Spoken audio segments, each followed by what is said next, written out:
Chapter 65. Ma Chao battles at Jiameng Pass. Liu Bei takes the protectorship of Yizhou. It was Yan Pu who thus opposed sending help to Liu Zhang. Then Ma Chao rose and said, "I have been the recipient of much kindness from my lord, which I feel I can never repay adequately. Now let me lead an army to take Jiameng Pass and capture Liu Bei. Then, my lord, Liu Zhang will surely lose his 20 counties, and they shall be yours." This offer rejoiced Zhang Lu, who sent away Sun Quan with a promise to help.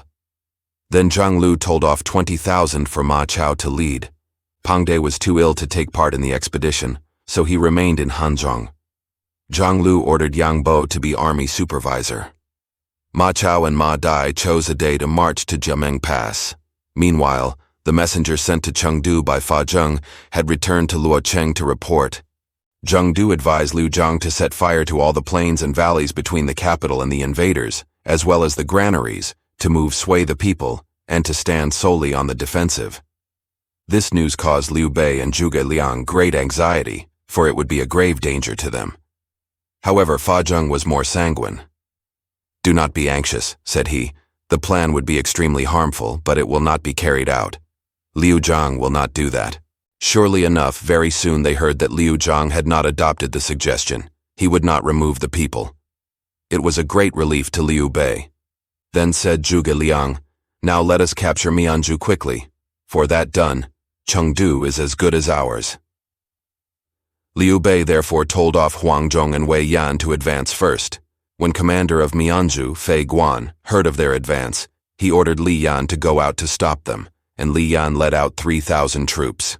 The two sides being arrayed, Huangzhong rode out and fought some 500 bouts with Li Yan. Neither was able to claim a victory, and so Zhuge Liang from the midst of the host ordered them to beat the gongs to cease from battle. When Huangzhong had got back to his side again, he said, "O instructor, why did you sound the retirement just as I was getting the better of my opponent?" "Because I saw that Li Yan was not to be overcome by mere force. Tomorrow you shall fight again, and then you shall lead him into the hills by the ruse of pretended defeat. There will be a surprise awaiting him." Huangzhong agreed to try this plan, and so on the morrow accepted Li Yan's challenge when it was offered. After about the 10th bout, Huangzhong and his troops pretended to be worsted and ran. Li Yan pursued and was quickly lured into the mountains. Suddenly his danger flashed into his mind, and he turned to go back. But he found Wei Yan's troops drawn up across his path. From a hilltop nearby, Zhuge Liang cried, "You had better yield. If not, there are bows and crossbows on both sides of you, all ready to avenge the death of our Pang Tong." Li Yan dropped off his horse, threw aside his armor, and offered submission. Not a soldier of his had been hurt. The prisoner was conducted to Liu Bei, who was very affable and so won Li Yan's heart, that Li Yan offered to try to seduce Fei Guan from his allegiance. "Though he is related to Liu Zhang, yet Fei Guan and I are very close friends. Let me go and persuade him." Wherefore Li Yan was sent back to the city to induce his chief to come over to Liu Bei's side. Li Yan talked to such effect of the kindness and virtues of Liu Bei that Fei Guan was won over, opened the city gates, and admitted the invaders. As soon as Liu Bei had entered Mianzhu, he set out his forces to take the capital. While thus engaged, a hasty messenger came to tell of the doings at Jiameng Pass. There suddenly appeared an army from the east under Ma Chao, Ma Dai, and Yang Bo. They are attacking, and the pass will certainly be lost if help is not sent quickly. "We need both Zhang Fei and Zhao Yun for this," remarked Zhuge Liang. "Then we could oppose successfully." "But Zhao Yun is away," said Liu Bei. "However, Zhang Fei is here. Let us send him quickly." "Do not say anything, my lord," said Zhuge Liang. "Let me stir him to fight his noblest." But as soon as Zhang Fei heard of the danger, he came rushing in, shouting, "I must say farewell, brother. I am off to fight Ma Chao." However, Zhuge Liang made as if he heard not and said to Liu Bei, "That Ma Chao has invaded Jiameng Pass, and we have no one to drive him back. Nobody can stand up to him, unless we can get Guan Yu from Jingzhou. Guan Yu could do it." "Why do you despise me, O instructor?" cried Zhang Fei. "Did I not once drive back a whole army with my mere voice? Think you that I mind a stupid fool like Ma Chao?" Zhuge Liang said, "Yes, General, But when you forced back the waters and broke the bridge in the long slope, you succeeded because your enemies were doubtful. If they had known, you would not have come off so easily. Now all the world knows this Ma Chao and has heard about his 6 battles at River Wei, and how he made Cao Cao cut off his beard and throw away his robe. Ma Chao very nearly slew Cao Cao too. This is no lightsome task like that, and even Guan Yu might fail. All I care for is to go, and if I do not overcome this fellow, I will take the consequences. Well, if you will put that in writing, you may lead the attack. And I will ask our Lord to lead another army to back you up this time. He can leave the defense of this town to me till Zhao Yun returns. I also want to go, said Wei Yan. Wei Yan was allowed to go with 500 of light horse in advance of Zhang Fei. Liu Bei marched third. Wei Yan and his scouts soon arrived at Jiameng Pass and there fell in with Yang Bo. They engaged, but after a few bouts, Yang Bo fled. At this success, Wei Yan was seized with ambition to rival it and try to snatch the credit that would fall to Zhang Fei. So he pursued. But he presently came across a line of battle all drawn up, the commander being Ma Dai. Wei Yan, thinking it was the redoubtable Ma Chao, rode toward him whirling his sword. Soon Ma Dai turned and ran away, and Wei Yan followed him. However, Ma Dai presently turned back and shot an arrow, which wounded Wei Yan in the left arm, so that he left the pursuit and turned his face the other way. Then Ma Dai came after him and chased Wei Yan nearly up to the pass. Here, Ma Dai was suddenly confronted by a fierce thunder-roaring leader who dashed down from the pass as on a flying steed. It was Zhang Fei who had just arrived. Hearing the noise of battle below the pass, Zhang Fei had come to learn what it meant and saw the arrow wound of Wei Yan. Soon Zhang Fei was in the saddle and off to the rescue, but before he engaged, he would ascertain if the foe was worthy of his steel. "Who are you? Tell your name," cried Zhang Fei. "Then I may fight with you." "I am Ma Dai of Xiliang." "As you are not Ma Chao, go away quickly, for you are no match for me. You may bid Ma Chao himself come, and tell him that Zhang Fei of Yan is here." "How dare you treat me with contempt?" cried Ma Dai in hot anger, and he came galloping up with his spear set ready to thrust. But after a half-score bouts he fled. Zhang Fei was about to pursue when a rider came up to him hastily crying, "Do not pursue, my brother." The rider was Liu Bei, and Zhang Fei stopped. The two returned together to the pass. "I knew your impulsive temper, and so I followed you. Since you have got the better of him, you may well rest and recuperate for the fight tomorrow with Ma Chao." The rolling of drums at dawn next day declared the arrival of Ma Chao. Liu Bei looked at the array from a point of vantage and saw Ma Chao emerge from the shadow of his great standard. Ma Chao wore a lion helmet, and his belt was clasped with the shaggy head of a wild beast. His breastplate was silver and his robe of white. As his dress and bearing were so extraordinary, so were his abilities superior. And Liu Bei looked at him, sighing admiringly. "He justifies what people say," said Liu Bei. "Handsome Ma Chao." Zhang Fei was for going down at once, but his brother once more checked him, saying, "No, not yet. Avoid the first keenness of his fighting ardor." Thus below was Ma Chao challenging Zhang Fei, while above Zhang Fei was fretting at being unable to settle Ma Chao. Time after time Zhang Fei was setting out, but each time his brother checked him. And so it continued till past midday, when Liu Bei, noticing signs of fatigue and weariness among Ma Chao's army, decided that it was time to let Zhang Fei try his fortune. Whereupon Liu Bei chose out 500 horsemen to accompany his brother and let the party go.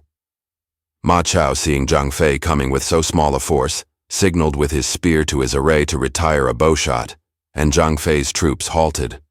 When all his troops had taken their places, Zhang Fei set serpent halberd and rode out. "Do you know who I am?" shouted Zhang Fei. "I am Zhang Fei of Yan," Ma Chao replied. "My family having been noble for many generations, I am not likely to know any rustic dolts." This reply upset Zhang Fei, and in a moment the two steeds were rushing toward each other, both men with poised spears. The fight began and continued for 100 bouts. Neither had the advantage.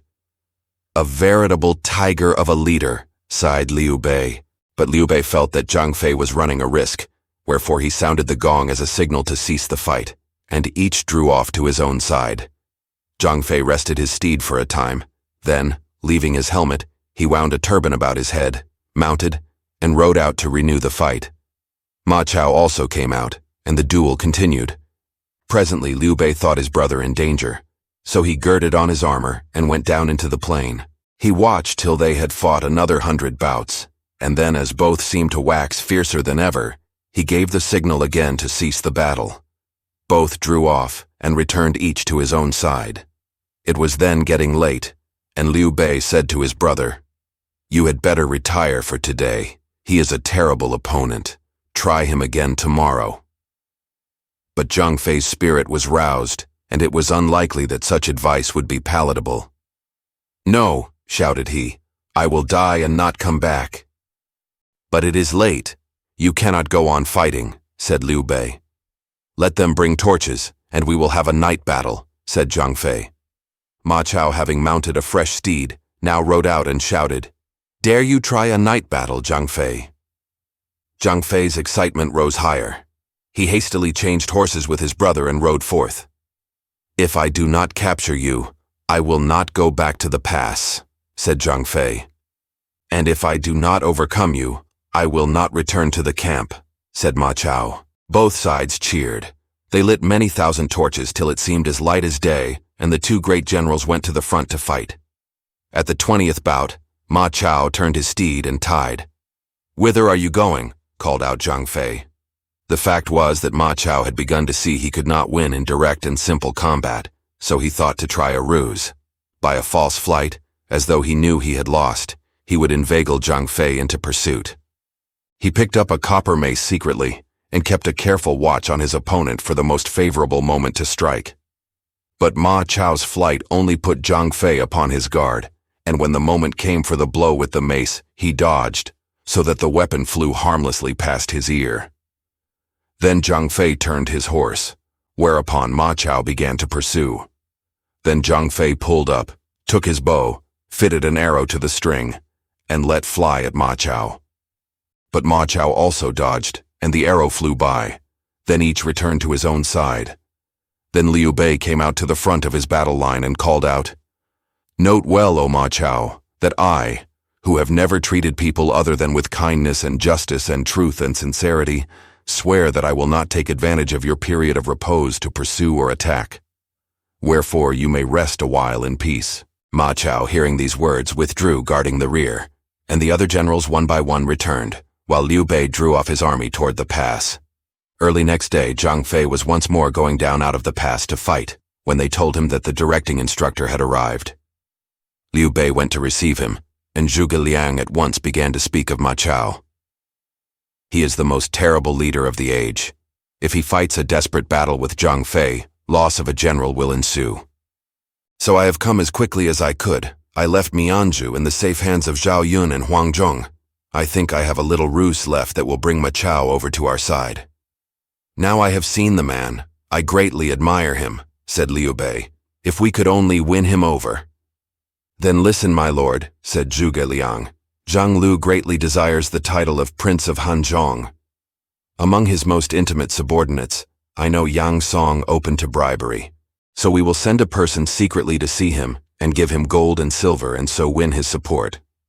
This done, we will write to Zhang Lu and tell him that you are set upon taking Yizhou from its present ruler, which will give an opportunity to wipe out the enmity he has so long nourished against Liu Zhang, and that the reward of his remaining firmly on our side to the end will be that you will memorialize the throne for the coveted title for him. This will make him order Ma Chao to return, and when that is done, I shall find a means of winning him over." Liu Bei wrote a letter and sent it by the hand of Sun Quan together with gold and pearls. Sun Quan went by secret roads to give these to Yang Song. And when he found Yang Song and explained his mission in private, he was quickly led into the presence of Zhang Lu. "How can Liu Bei memorialize the throne to confer on me the rank of a prince when he is but a simple general himself?" asked Zhang Lu when he understood the offer and its conditions. "He is an imperial uncle," said Yang Song. "With such a rank he could present such a memorial." Zhang Lu assented. He sent orders to Ma Chao to cease fighting, and Sun Quan remained as the guest of Yang Song till he should see whether Ma Chao would obey the command. Before long, the messenger returned with a word from Ma Chao that he could not cease fighting till he had been successful. A second and third messenger returned with a similar response. "This Ma Chao is untrustworthy," said Yang Song.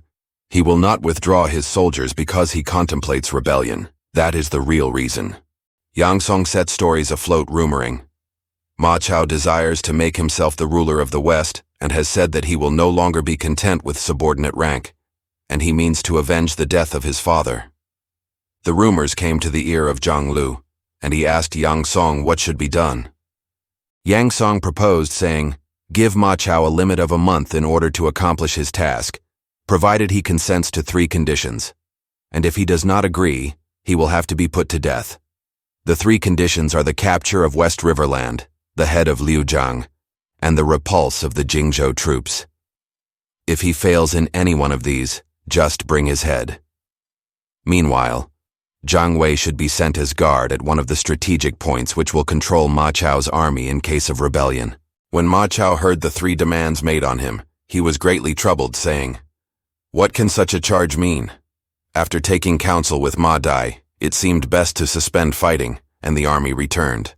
But Yang Song had not yet attained his end, so he said to Zhang Lu, "Ma Chao's return with an army will be a danger, and hence all the points of vantage on the homeward road must be guarded so that to stop him." Thus, Ma Chao was helpless, and could see no way out of the difficulty. Then Zhuge Liang said to his lord, "Now is my chance to use my little 3 inches of unworn tongue. Ma Chao is in a fix. I am going to his camp to persuade him to come over to your side. But I do not like you to run such a risk, instructor. You are my most necessary support, and if anything happened to you, what should I do?" Zhuge Liang was set upon going and persisted in his request. Liu Bei again and again refused. At this juncture, a messenger came with letters from Zhao Yun. Liu Bei called him in and questioned him. He was Li Hui of Jiameng, the man who had formerly remonstrated so earnestly with Liu Zhang. "You once pleaded with your master to keep me out. Why are you here now?" "Because the prudent bird chooses its perch, and the wise person his master. I did attempt to dissuade Liu Zhang of Yizhou from a course which I felt to be disastrous, and thereby fulfilled my duty as his servant. He rejected my counsel, and I knew he would fail. Your liberality, O General, has won over all the region, and success must be yours. I wish to serve under your banner." "Your services will surely be of great advantage to me, sir," said Liu Bei. Then Li Hui began to talk of Ma Chao. "I knew him when we were in West Valley land together. He is now in great straits, and I may be able to talk him over. What say you?" "Just the man to go instead of me," interjected Zhuge Liang. "But what arguments will you use?" Li Hui leaned over and whispered in his ear thus and thus. What he said seemed to please Zhuge Liang mightily, and he was bidden to go forthwith. Arrived at the camp, Li Hui sent in his name, at which Ma Chao remarked, "Yes, I know him, a glib and specious persuader. I know what he has come for, too." So Ma Chao placed a score of armed ruffians in hiding about his tent and told them to cut the visitor to pieces if the signal was given. Then the guest was led in and came walking proudly. His host remained seated stiff and upright.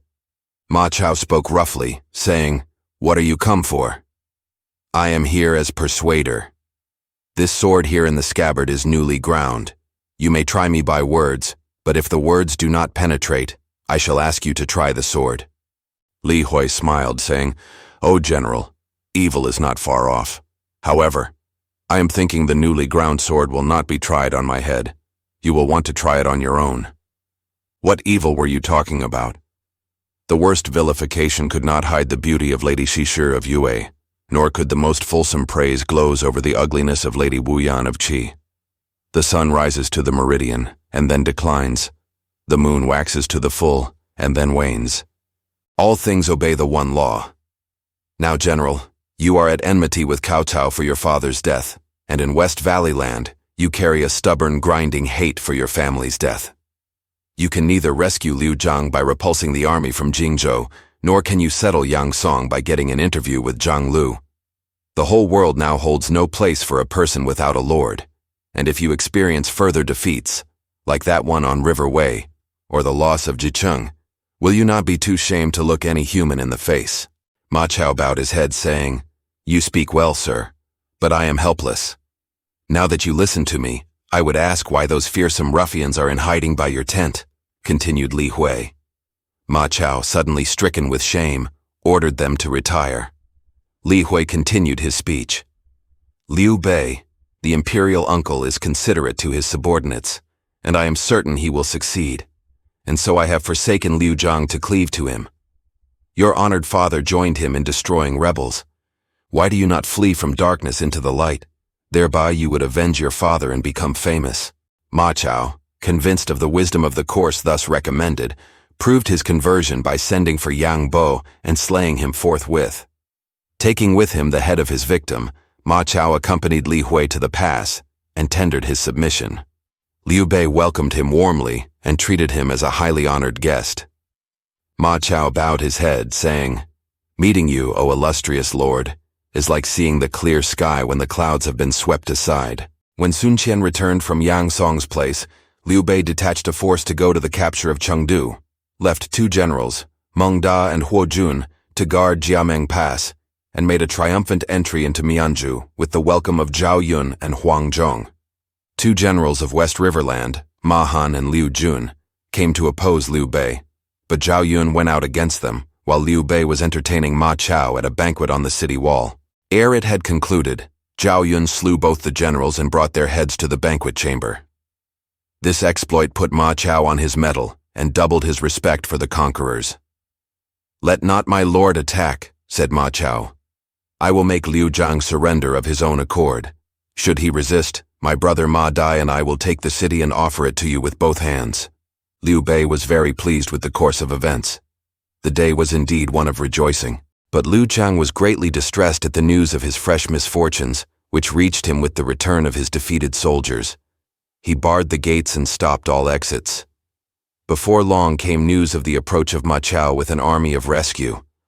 The imperial protector then ventured to mount the walls, and soon Ma Chao and Ma Dai rode up and stood below the ramparts. And Ma Chao called out, I wish to speak with Liu Zhang. Then Liu Zhang showed himself, and Ma Chao plunged into the matter without more ado. I took the leadership of Zhang Lu's army to rescue Yizhou, little thinking that under the calumnious advice of Yang Song, Zhang Lu would try to slay me. However, now I have gone over to the side of Liu Bei, the imperial uncle, and advise you, sir, to do the same, you and all your officers. Thereby you will all escape harm. If anyone holds on a misguided course, I shall take the city. Such words came as a shock, and Liu Zhang paled. His feelings overcame him, and he swooned. When he came to his senses, he muttered, I am stupid, and I am sorry. Better open the gates and end it. The city will be saved. No, no, cried Dong He. There are 30,000 of good soldiers in the city, and ample money and stores for a year to come. Hold out. But Liu Zhang was broken, saying, My father and I have ruled Shu for 20 years and have done no particular good for the people. We have fought for 3 years. The grass has been bestained with the blood of my people. The fault is mine. I could not bear it, and so I see no better way than to surrender, whereby I may bring peace to the people.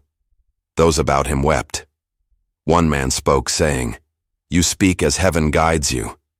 Turning toward him, they recognized a man of Baxi named Chao, who had the reputation of being an astrologer.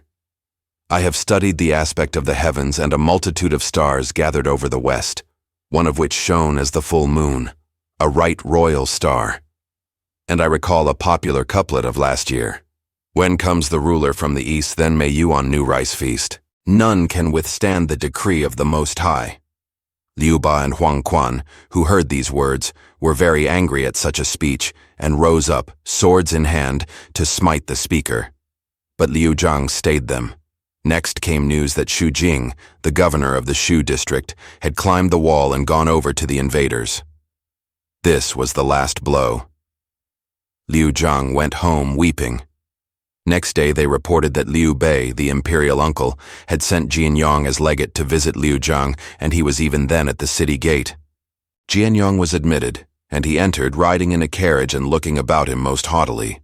Suddenly he was hailed from the street by a man with a sword in his hand, who cried, You have got your wish, wretched creature, and you seem to think there is no one to compare with you. But do not look so contemptuously at us of Shu." Jiameng quickly got out of his carriage to speak to the speaker, who was a man of Mianzhu named Qin Mi. "Worthy brother," said Jiameng, "I did not recognize you. I pray you not to be angry." Both then went to visit Liu Zhang, and they spoke of the liberality and broad-mindedness of Liu Bei, said he had no intention to harm anyone, and praised him to such effect that Liu Zhang then and there made up his mind finally that he would give up the struggle. So he treated Jiameng very honorably that day, and the next day, taking his seal and insignia of office and his archives, he accompanied Jiameng out of the city and went to Liu Bei's camp. Liu Bei came out in person to receive him. Taking Liu Zhang by the hand, Liu Bei wept, saying, "It is not that I wish to act cruelly or wrongly. I am the victim of circumstances and cannot help it." They entered the camp together, where the seal of office and the documents changed hands.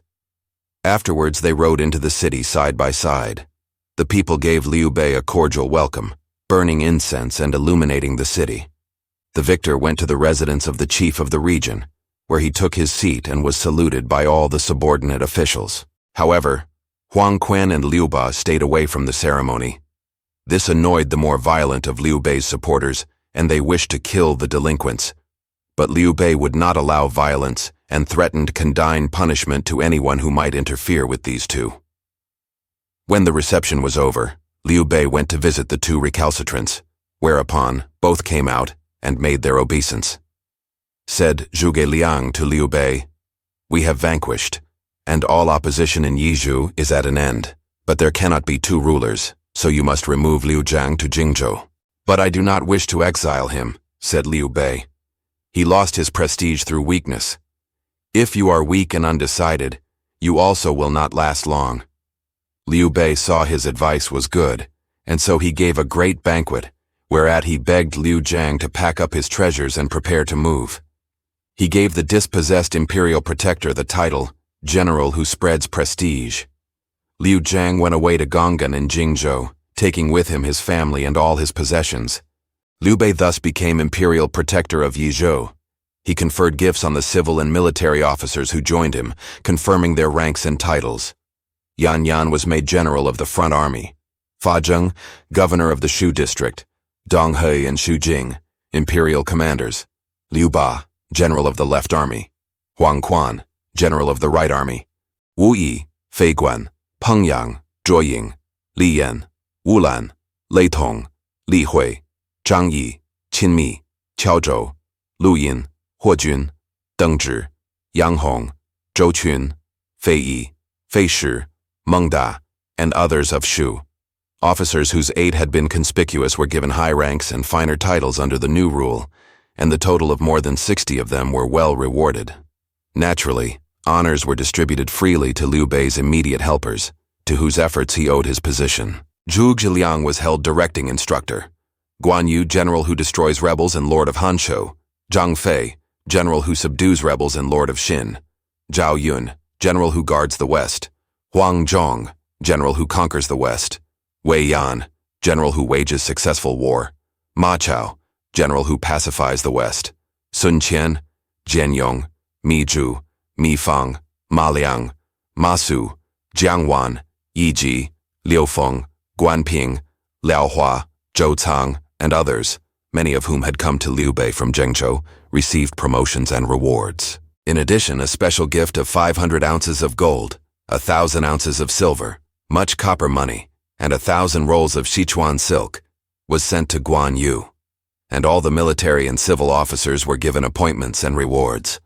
Huge numbers of oxen and horses were slaughtered for banquets to the army, and the contents of the granaries were given to the common people, so that there were great rejoicings. Yizhou being settled, Liu Bei next desired to confiscate the lands of the more famous of the inhabitants about capital Chengdu, and divide them among his officers. But here, Zhao Yun and others dissuaded him, saying, "The sufferings of the people have been severe and loss is great. It would be wise policy to let them settle down to their occupations as soon as possible. It would be wrong to reward our own people at the expense of these people." Liu Bei listened and gave in with good grace. To Zhuge Liang, Liu Bei assigned the revision of the laws, in which the punishments to be made on the whole heavy. Then Fa Zheng spoke up. The founder of Han, Liu Bei, drew up 3 chapters of law, and the people were all profoundly affected by his virtue. I would rather that the laws be few and liberal, that people may be comforted. Zhuge Liang replied, You only look at one side. The laws of Qin were fiercely cruel and provoked resentment among the people. It was fitting that the supreme ancestor should temper them with kindness. Under the weak administration of Liu Zhang, there has never been an efficient government, and there is a lack of respect for the law.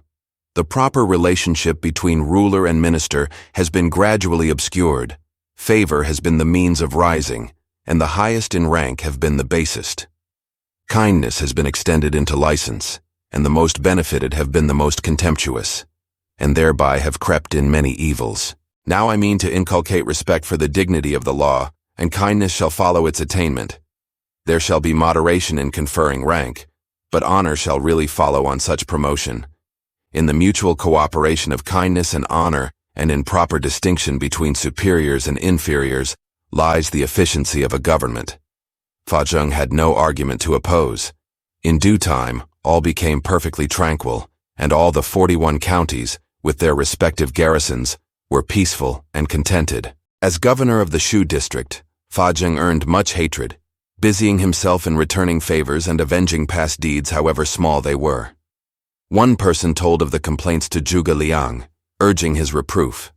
But Zhuge Liang referred to his meritorious services, saying, When our lord was in Yizhou, fearful of Cao Cao on the north and trembling lest he be attacked from the east by Sun Quan, it was Fa Zheng who supported him, gave him directions, and added wings to him so that he could soar this high. In these prosperous days one can hardly begin to discipline Fa Zheng.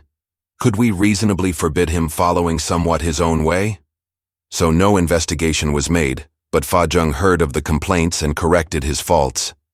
One day, when Liu Bei and Zhuge Liang were resting and at leisure, Guan Ping arrived with a letter from his father, thanking his elder brother for the handsome gifts. Making obeisance and handing in his letter, Guan Ping said, My father was anxious to come into Yizhou to try conclusions with Ma Chao, said Liu Bei. If he were to come and fight, I fear they would not both survive. There is nothing to be anxious about, said Zhuge Liang. I will write to Guan Yu.